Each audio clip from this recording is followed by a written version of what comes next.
39. Okay. Yesterday, we met Willie Mae. She is who? Who is Willie Mae? Who's Willie Mae? Remember? Brinkley? She's the housekeeper. She's the housekeeper at the motel. And she gives advice. She's like a what? Like a... She's very wise. No, she's very wise. No, she's very wise. She's like words of the wiser character. Okay, giving information to Rob. We talked yesterday about how she pointed out his legs. What did she say was like his legs, Caleb? She's gotta let the sadness flow out to his heart. Yeah, like gotta let his emotions out. Okay, good. All right, here we go. Chapter 11.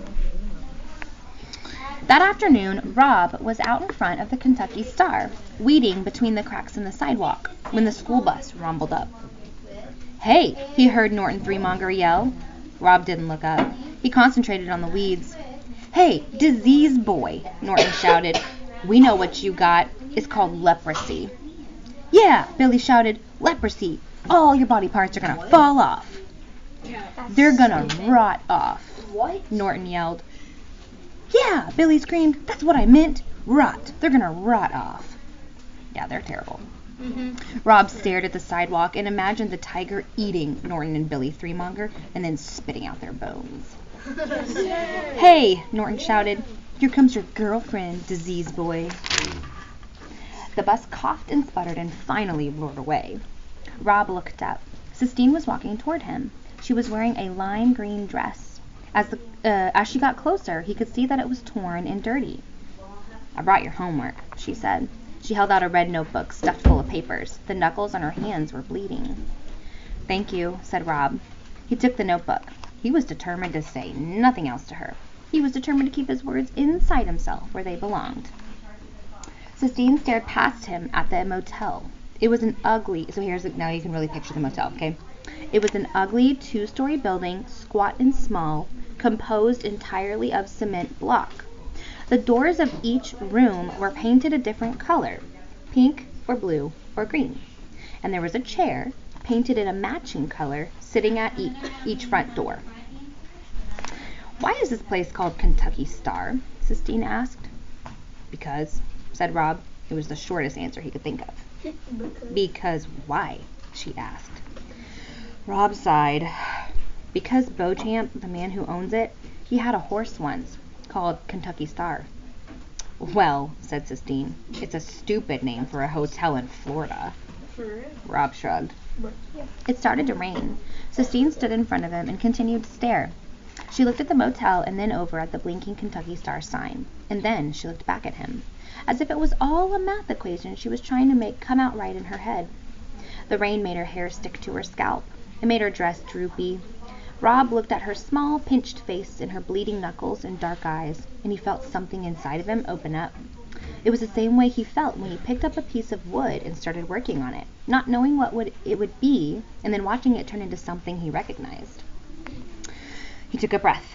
He opened his mouth and let the words fall out. "I know where there's a tiger." Sistine stood in the drizzly rain and stared at him, her eyes black and fierce. She didn't say, "A real one." She didn't say, "Are you crazy?" She didn't say, "You're a big old liar." She said one word, "Where?" And Rob knew that he had picked the right person to tell. Chapter 12. "We gotta walk through the woods," Rob said. He looked doubtfully at Sistine's bright dress and shiny black shoes. You can give me some of your clothes to wear," she told him. "I hate this dress anyway." And so he took her to the motel room, and there Sistine stood and stared at the unmade beds and the tattered recliner. If something's tattered, what does it probably look like, Elise? Like messed up in there. Yeah, it's probably not very nice. Like the threads and stuff are probably pulling up. Yeah. Her eyes moved over his father's gun case and then went to the macaroni pan from the night before, still sitting on the hot plate. She looked at it all the same way she had looked at the Kentucky Star sign and the motel and him, like she was trying to add it all up in her head. Then she saw his carvings, the little wooden village of odd things that he had made. He had them all on a TV dinner tray beside his bed. "Oh," she said.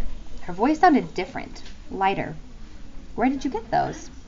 She went and bent over the tray and studied the carvings, the blue jay and the pine tree and the Kentucky Star sign, and one that he was particularly proud of, his father's right foot, life-size and accurate, right down to the little toe. She picked them up one by one and then placed them back down carefully. "Where did you get them?" she asked again. "I made 'em," said Rob. She did not doubt him as some people would. Instead, she said, "Michelangelo, the man who painted the Sistine ceiling, he sculpted too. You're a sculptor," she said. "You're an artist." "No," said Rob. He shook his head. He felt a hot wave of embarrassment and joy roll over him.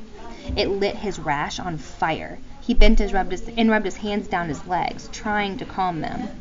When he straightened back up, he saw that Sistine had picked up the carving of her. He had left it lying on his bed, intending to work on it again in the evening. He held his breath as she stared at the piece of wood. It looked so much like her, with her skinny legs and small eyes and defiant stance, that he was certain she would be angry. But once again she surprised him. "Oh," she said, her voice full of wonder. "It's perfect. It's like looking in a little wooden mirror." She stared at it a minute more and then carefully laid it back on his bed. "Give me some clothes," she said, "and we'll go see the tiger." He gave her a pair of pants and a t-shirt and left the room and went outside to wait for her. It was still raining, but not hard. He looked at the falling Kentucky Star. He thought for a minute about one of the not wishes he had buried deepest, a friend. He stared at the star and felt the hope and need and fear course through him in a hot neon arc. And he shook his head. "Nah," he said to the Kentucky Star. "No." And then he sighed and stuck his legs out into the rain, hoping to cool them off, hoping to get some small amount of relief. I'm going to read that part one more time. Okay, listen. He thought for a minute about one of his not wishes he had buried deepest, a friend. He stared at the star, the sign, and felt the hope and the need and the fear course through him in a hot neon arc. Or the sign is just, okay, he's looking at the sign. And he looks at the sign and he goes, "No." He said to the Kentucky Star, "No." What is happening right here? What's happening? What's happening right here? Think about it for a second. His deepest wish, his deepest not wish, was a friend. He's looking at the sign and he's like, "No." Hayden, what do you think? Because when he wish that for a friend, he started thinking about Sistine being. The sign is like, "Sistine, Sistine, Sistine," and he's like, "No, not her, no." So that's like it's. So like as a friend. And he's like, "No, not her." Okay, chapter 13. They walked together through the scrub. The rain had stopped, but the whole world was wet. The pines and the palmettos and the sad clusters of dead orange trees all dripped water. "This is where my mother grew up," Sistine said, swinging her arms wide as she walked. "Right here in Lister. And she said that she always told herself that if she ever made it out of here, she wasn't going to come back. But now she's back because my father had an affair with his secretary, whose name is Bridget, and who can't type, which is a really bad thing for a secretary not to be able to do. And my mother left him when she found out. He's coming down here to get me soon. Soon. Next week, probably. I'm going to live with him. I'm not staying here, that's for sure." Now who does she really remind you of? Robert's mom. Alexia. And even a little bit too of who else? Anna. Jessica, yeah. I was going to say Jesse. Rob felt a familiar loneliness rise up and drape its arm over his shoulder. She wasn't staying. There was no point in wishing. The suitcase needed to stay closed. He stared at Sistine's shiny shoes and willed his sadness to go away. What is this? He felt the familiar loneliness rise up and drape its arm over his shoulder. You ready? So like since she's gonna leave, he's gonna have like no one to talk to like as a friend. Okay, so it makes him feel sad, and that's exactly what it means. It's a figure of speech, and that's what it means. What figure of speech is it? A personification. Mm-hmm. Did we already write something for that? Yeah. Okay. Yes. Ain't you worried about messing up your shoes? He asked her. No, she said. I hate these shoes. I hate every piece of clothing that my mother makes me wear. Does your mother live with you? Rob shook his head. No, he said. Where is she? Rob shrugged his shoulders. My mother's going to open up a store downtown. It's going to be an art store. She's going to bring you some culture to the area. She could sell some of your wood sculptures. They ain't sculptures, Rob protested. They're just whittling, that's all. And we gotta be quiet, because Beauchamp don't want people walking around on his land. Is this his land? Sistine asked. Everything's his, said Rob. The motel, these woods. He can't own everything, Sistine argued. Besides, she said, I don't care. He can catch us. He can put us in jail for trespassing. I don't care. If we're in jail, we won't get to see the tiger, said Rob. Where is your mother? Sistine demanded suddenly. She stopped walking and stared at him. Shh, said Rob. Gotta be quiet. He kept walking. I do not have to be quiet, Sistine called after him. I want to know where your mother is. He turned around and looked at her. Her hands were on her hips. Her black eyes were narrowed. I don't want to see your stupid tiger, she shouted. I don't care about it. You don't know how to talk to people. I told you about my father and my mother and Bridget, and you didn't say anything. You won't even tell me about your mother. Keeping her hands on her hips, she turned around and started marching back in the direction of the Kentucky Star. Keep your stupid secrets, she shouted. Keep your stupid tiger, too. I don't care. Rob watched her. Because she was wearing his jeans and shirt, it was like looking into a funhouse mirror. It was like watching himself walk away. He shrugged and bent to scratch his legs. He told himself that he didn't care. He told himself that she was leaving soon anyway. But when he looked up and saw her getting smaller and smaller, it reminded him of his dream. He remembered Sistine riding into the woods on the back of the tiger. And then suddenly he couldn't bear the thought of watching her disappear again. Wait up, he shouted. Wait up. And he started to run toward her. Sistine turned and stopped. She waited for him with her hands on her hips. Well, she said when he got closer. She's dead, he told her. The words came out in short, ragged gasps. My mama's dead. Okay, said Sistine. She gave a quick professional nod of her head, and she stepped toward him, and Rob turned, and together they walked back into the other direction, toward the tiger. So now he's really shared everything.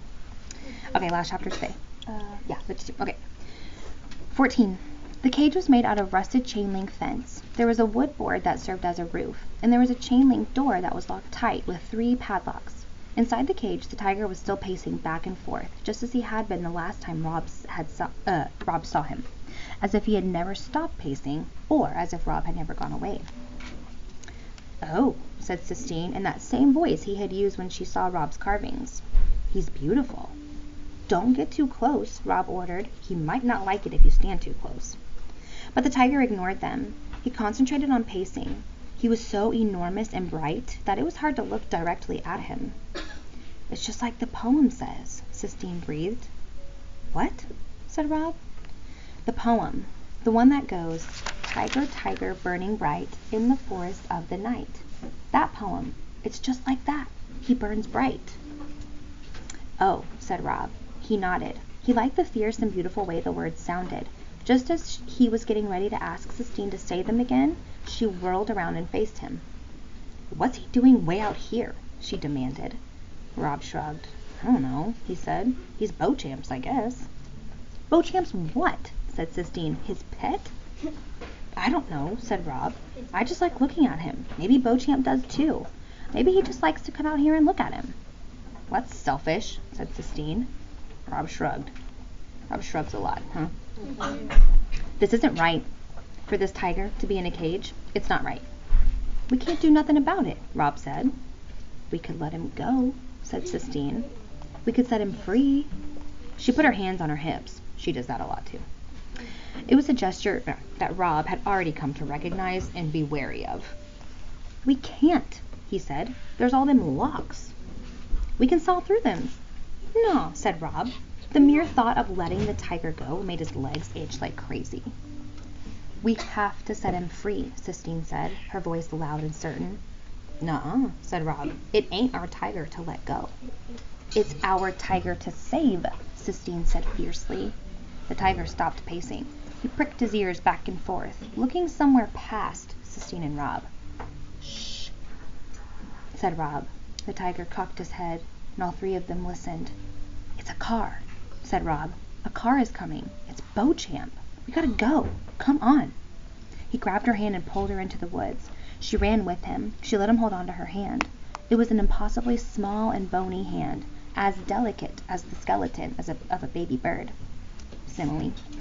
They ran together, and Rob felt his heart move inside of him, not from fear or exertion, but from something else. It was as if his soul had grown and was pushing everything up higher in his body.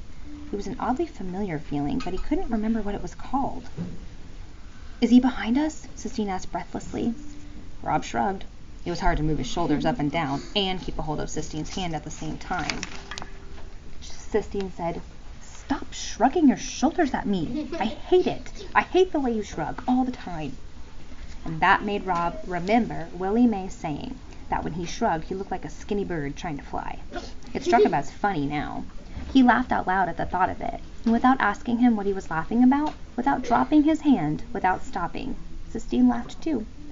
Then Rob remembered the name of the feeling that was pushing up inside of him, filling him full to overflowing. It was happiness. That was what it was called. Happiness. Can you stop? No, that was a long